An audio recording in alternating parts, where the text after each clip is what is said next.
Corporate వ్యవస్థ వచ్చిన తర్వాత కొంచెం ఎఫర్ట్ చేయగలిగిన ప్రైవేట్ స్కూల్స్కి పంపించడం, ప్లస్ ఇంగ్లీష్ మీడియం అనేది ఒక ముఖ్యమైన అవసరంగా మారిపోవడం, వాటన్నిటితోటి ఇప్పుడు ఈ గవర్నమెంట్ స్కూల్స్ స్ట్రెంత్ తగ్గిపోతుంది. ఇంగ్లీష్ మీడియం స్కూల్స్ బాగానే ఉన్నాయి. ఎయిడెడ్ స్కూల్స్కి మనకి ఎయిడెడ్ స్కూల్ అంటారు. ఇక్కడ ఇంగ్లీష్ మీడియం లేకపోవడం, ఇంకా తెలుగు మీడియంలోని విద్యాబోధన కొనసాగడం, వీటన్నిటి మూలంగా కొంత స్ట్రెంత్లో వెనకబడినప్పటికీ క్వాలిటీ విషయంలో ఏమాత్రం రాజీ పడట్లేదు. మేనేజ్మెంట్ ఇచ్చిన ప్రోత్సాహంతోనే ఇది పిల్లలు కూడా మాకు ఎక్స్ప్రెస్ చేశారు, మాకు ఈ ఫెసిలిటీస్ లేవు కదండి, అప్పట్లో మీరు ఇన్ని వసతులు ఇక్కడ కల్పించారు, బాగుందని మాకు నచ్చింది అని. ఆ రోజు పేరెంట్స్ మీటింగ్ జరుగుతోంది, ఇలా ఫంక్షన్ చేసుకుంటాము మేము, పర్మిషన్ ఇస్తారా అంటే పేరెంట్స్ మీటింగ్లో కంటే అప్పట్లో ఏమీ జరగలేదు. అంటే ఇప్పుడు అవసరమైంది, మనం కాలానుగుణంగా మారుతూ వెళ్ళాలి. ఇప్పుడు పిల్లల్ని మోటివేట్ చేయాలంటే పేరెంట్స్ మీటింగ్ కంపల్సరీ పెట్టాలి. ఆ రోజు 95 మంది పేరెంట్స్ వచ్చారు. చాలా అద్భుతంగా సాగింది. అంతకుముందు 10th క్లాస్ పేరెంట్స్ ఒక 52 మంది వచ్చారు. సో ఇలా పేరెంట్స్ని మోటివేట్ చేసుకుంటూ చదువు యొక్క ఆవశ్యకతని తెలియజేస్తూ అలా కొనసాగుతూ ఉంది. ఈ ఫంక్షన్ యొక్క ఒక గొప్ప విశేషం ఏంటి అంటే, ఇప్పటిదాకా ఓల్డ్ స్టూడెంట్స్ ఫంక్షన్ జరిగాయి. అయితే వాళ్ళందరూ 40 సంవత్సరాలు 30 సంవత్సరాలు గడిచిపోయిన వాళ్ళు, 10వ తరగతి అయిపోయాక. మీరు మాత్రమే అతి చిన్న బ్యాచ్ అనమాట, దీనికి ఓల్డ్ స్టూడెంట్స్. మీరు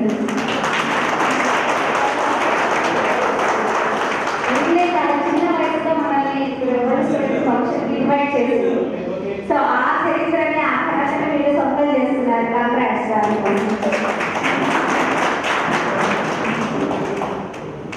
ఇప్పుడే మొలక ప్రాయంలో ఉన్నారు. మీ జీవితంలో ఎదుగుదలలో ఒక 5 ఏళ్ళు గడిచేసరికి నిజంగా మిమ్మల్ని చూడలేనంత ఎత్తుకి, అంటే ఇలా తలెత్తి చూడాలి అన్నంత ఎత్తుకి, అంటే మామూలు హైట్గా జీవితంలో ఎదుగుతారని ఆ శక్తి భగవంతుడు మీ అందరికీ ఇవ్వాలని కోరుకుంటున్నాను.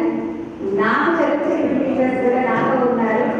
ముందు వాళ్ళ అభిప్రాయాన్ని తెలుసుకున్న తర్వాత వీలైతే ఒక 2-3 నిమిషాల తర్వాత మాట్లాడతాను.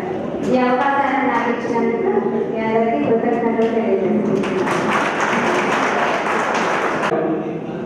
తదుపరి బాబీ మాస్టర్ గారిని విద్యార్థులు ఉద్దేశించి 4 మాట్లాడుతూ కోరుతున్నాను.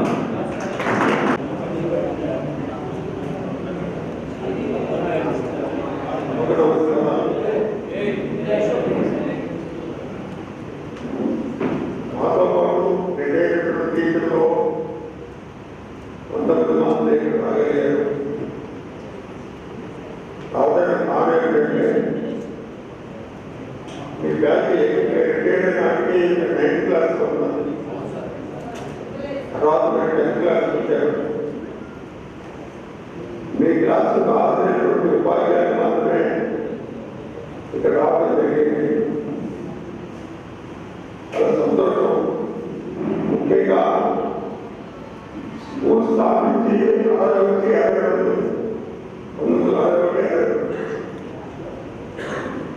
మీరు స్కూల్ స్థాపించిన మొట్టమొదటి సంవత్సరంలో ఉద్యోగం చేయాలి. అప్పుడు మా వయసు 19 సంవత్సరాలు. మా చదువులేని గురువులు చాలా డిసిప్లిన్గా మెయింటైన్ చేసిన ఉపాధ్యాయులు. ఒకే స్కూల్ నుంచి ఈ స్కూల్లో 4 టీచర్లు చేస్తారు. మొట్టమొదట టీచర్ మాస్టర్ టీచర్ గోపాలకృష్ణ ఉంటారు. తర్వాత నేను వచ్చాను.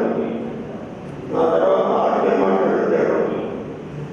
ఆర్కే మాస్టర్ నేను కలిసి రామారావు తీసుకుంటాము. రిటైర్ అయిపోతూ ప్రస్తుతం పనిచేస్తున్న వెంకటేశ్వర గారిని ఆ స్కూల్ స్టూడెంట్ ఇక్కడ తీసుకెళ్తుంది. ముఖ్యంగా మనం అనుసరించాల్సిన క్రమశిక్షణ. మహాసముద్రంలో నావకి దిక్సూచి ఎక్కడైతే ప్రధానమైందో జీవితానికి ప్రధానమైన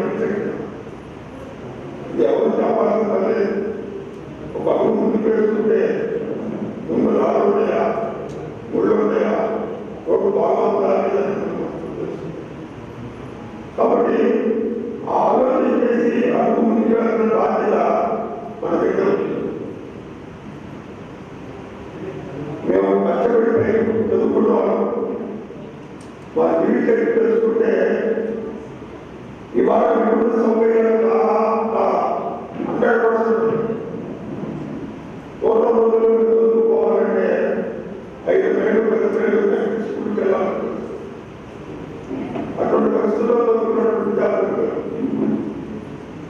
ఇక్కడికి వచ్చిన తర్వాత ఆర్ట్స్ చేయడానికి విద్యార్థి క్రమశిక్షణ కలిగితే తనంతా తానే తక్కువ తెలుసుకోవడానికి ప్రయత్నం చేస్తుంటారు. మాస్టర్ కానీ నేను కానీ ఆర్కే మాస్టర్ కానీ ఎవరైనా కానీ ఊళ్ళో జరగగానే పిల్లవాళ్ళు పద్ధతిలో పోరాలి. ఆ రోజుల్లో తల్లిదండ్రులు పిల్లలకి చదువు చెప్పాలంటే ఒక డబ్బ కొట్టేసి చదువు చెప్పండి భావన ఎవరిని కొట్టాం, ఎవరిని శిక్షించాం. ఎందుకు మీకు తెలిసి తెలియదు కాబట్టి క్రమపద్ధతిలో మీకు అలవాటు చేస్తే అదే పద్ధతిలో మీరు చూస్తారో ఐదుపై అలవాటు చేసిన విధానం తప్ప. ఎందుకంటే మేము చదువు చెప్పే చదువుతాం. నాకు నేను మా క్లాసులో 60 మంది 65 మంది ఈ స్కూల్లో అడ్మిషన్ కావాలంటే ఇంగ్లీష్ లెవెల్ కావాల్సింది. 1415 మంది చదువుకున్న విద్యార్థులు మొత్తం 18 సెక్షన్లు పెట్టే ఇక్కడ రైతులు పరిస్థితులు పెట్టి మారిపోయి ముఖ్యంగా విద్యార్థుల్ని క్రమశిక్షణగా గడపాలని తెలుసుకోవడం ప్రయత్నం చేసి ఉపాధ్యాయులు తప్ప ఏ విద్యార్థిని దేశంలో దండించిన సాధన లేదు. ఈ రోజు చాలా మంది వయసు విద్యార్థులు కనిపిస్తే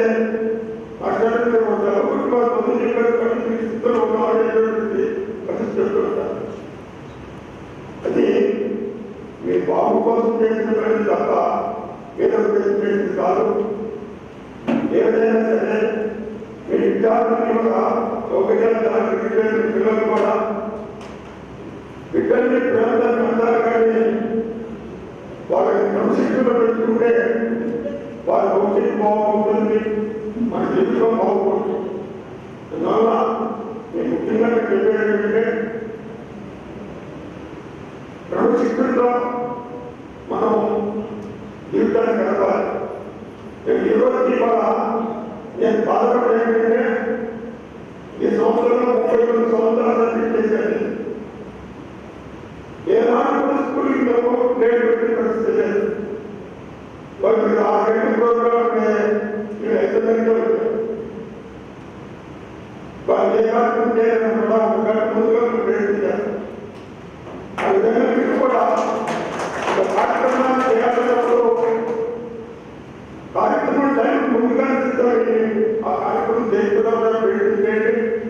మీ పిల్లలందరూ కూడా క్రమశిక్షణలో పెట్టండి.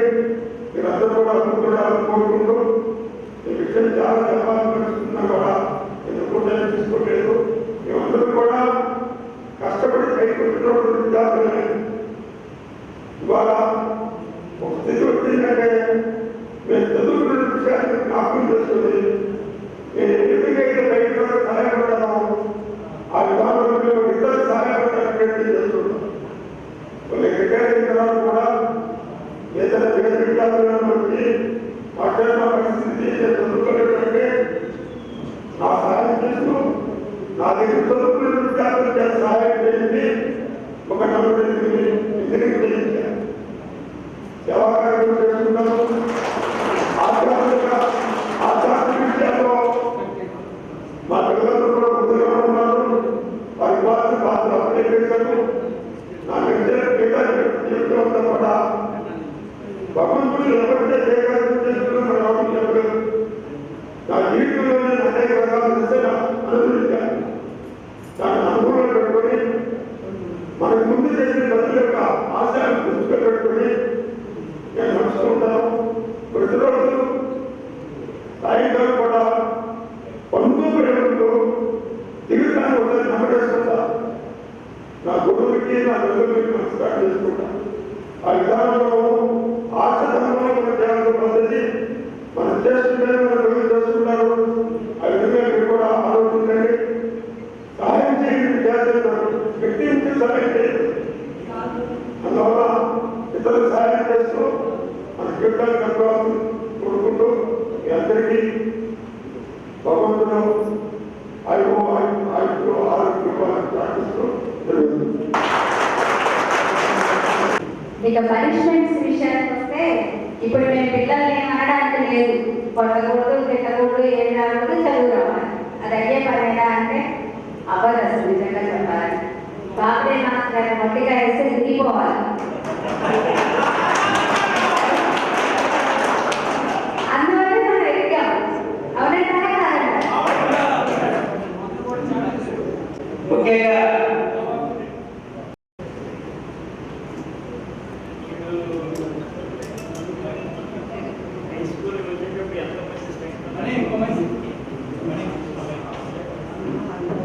అర్థకల్పన కూడా ఒక సంస్కృతిలో ఉన్నట్టు కనపడలేదు. సంబోధించడానికి విద్యార్థులు అనడానికి విద్యార్థులు అక్కడ కనపడలేదు. నా డౌట్ చెప్తున్నాను బాబు, మీరు ఏ అనుకోవద్దు.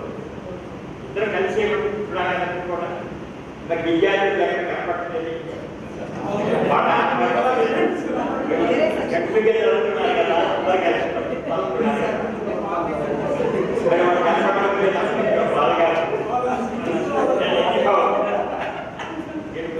స్కూల్కి బయట వెళ్ళిన తర్వాత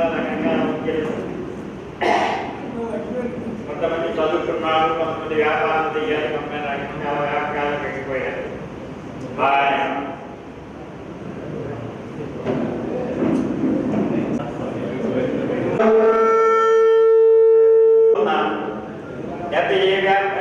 రకరకాల వ్యాపకాలు ఉన్నప్పటికీ కూడా మీ వృత్తి ధర్మాన్ని మీరు చక్కగా నెరవేర్చుకోండి.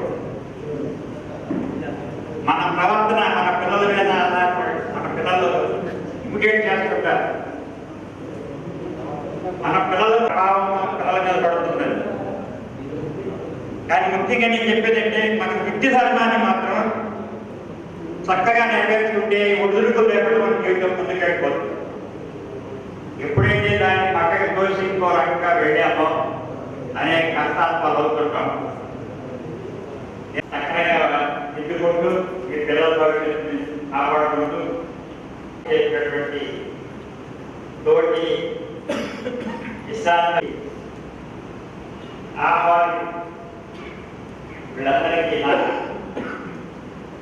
ఆశీర్వాదం పెరుగుతున్నా. ఎందుకంటే నేను అందుకే ఆశీర్వదిస్తున్నా.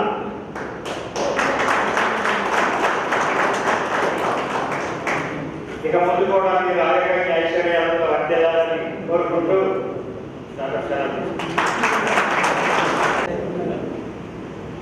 Thank you sir. తదుపరి వైఎస్ఆర్ గారిని విద్యార్థులు ఉద్దేశించి 4 మాట్లాడవలసిందిగా కోరుతున్నాం.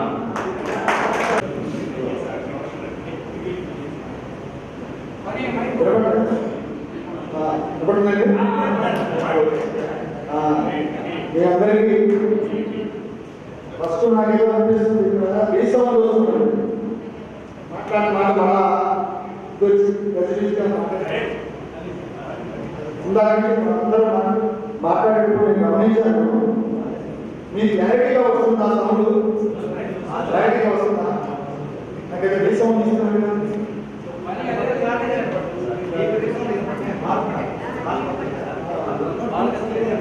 ఇప్పుడు